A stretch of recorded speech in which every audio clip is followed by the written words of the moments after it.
Dear viewers, Psalms, नमस्कार, सत श्री अकाल, गुड मॉर्निंग। दोस्तों, आज फिर हम माजिद पारिख जी से बात करेंगे। सर, हमारे देश में फेक न्यूज चलती है और उस पर भरोसा करते हुए पैनिक मच जाता है। इसके बारे में आपका क्या कहना है?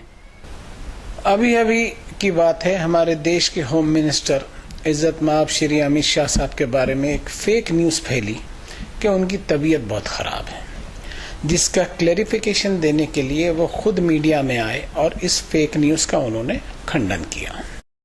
हर किस्म के मीडिया में बहुत सारी फेक न्यूज चलती हैं जो भारत के समाज में एक ऐसी बेचैनी पैदा करती है जिसके नतीजे में सिवाय नफरतों के अंबार के कुछ भी हासिल नहीं होता।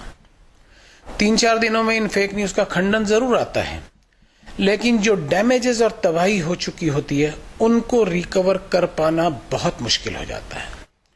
इस पर पवित्र कुरान की एक आयत जिसमें इंसानी समाज को एक ऑर्डर दिया गया है, वो मैं कोट करूंगा। या अय्युहल्लज़ीना आमनू इन जाअकुम फासिकुम बिनबइन फतबय्यनु।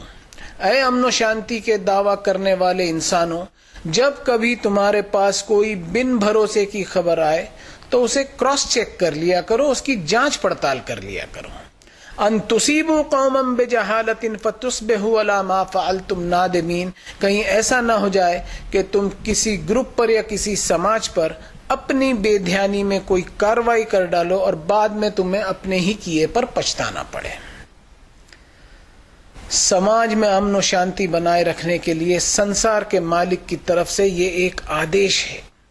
जरूरत है कि हम हमारे भारत के सभ्य समाज की खबर लें और इसमें गलत फहमियों को न फैलने दें, जिसकी वजह से समाज में गाली गलोच और नफरतों का ऐसा माहौल बनते चले जा रहा है कि किसी की जबान पर काबू नहीं। किसी लिखने वाले ने बड़ी खूब बात लिखी है कि अल्फाज के घाव तलवार के घाव से ज्यादा गहरे होते हैं। तलवार के घाव तो एक बार भर जाते हैं, लेकिन शब्दों के घाव कभी नहीं भरा करते। नागपुर में फंक्शनल अरबिक की एक टीचर हैं जिनका नाम अपर्णा मानकेश्वर है। मैं उनको अपनी बड़ी बहन जैसी मानता हूं। उन्होंने अपने आर्काइव में एक बड़ी प्यारी बात लिखी है कि the most soft organ of the body is tongue, but if we fail to manage and hold it properly it may show us the hardest phase of life. यानी इंसानी बदन का सबसे नर्म हिस्सा इंसान की जबान है। अगर हम इसको काबू में नहीं रखेंगे तो जिंदगी में लोगों के लिए और अपने आप के लिए भी मुसीबत बनेंगे। ये जो मजहबी नफरतें फैल रही हैं, उस पर संत कबीरदास जी को मैं कोट करूंगा कि हिंदू कहे मोहे राम पियारा, मुस्लिम कहे रहमाना, आपस में दो लड़ी लड़ी मुए, मरम कोई न जाना। यानी हिंदू राम के भक्त हैं और मुस्लिम को रहमान प्यारा है। इस बात पर दोनों लड़ लड़ कर मौत के मुंह तक जा पहुंचे, तब भी दोनों में से कोई सच को न जान पाया। इस वक्त मुझे इस बात का डर सता रहा है कि जब 22वीं सदी में हमारा इतिहास लिखा जाएगा तो कहीं हिस्ट्री लिखने वाले को ये ना लिखना पड़ जाए कि 21वीं सदी में फेक न्यूज का इतना बोलबाला था कि भारत के समाज में नैतिकता, मॉरलिटी की इतनी जबरदस्त गिरावट देखने में आई जिसकी कोई सीमा नहीं थी। रमजान का पवित्र महीना चल रहा है।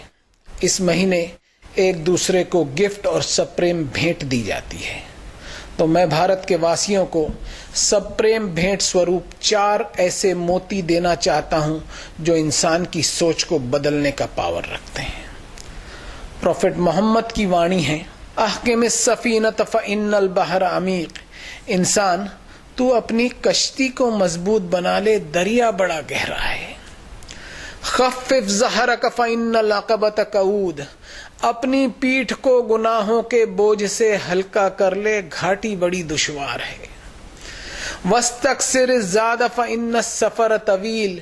नेकी और सत्कर्मों का सामान साथ में ले ले, सफर तेरा बड़ा लंबा है।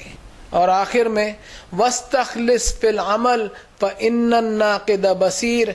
अपने कर्मों में अपनी नीयत को खरी कर ले, परखने वाले मालिक की निगाह बड़ी तेज है। Thank you very much Parikh साहब। Thank you.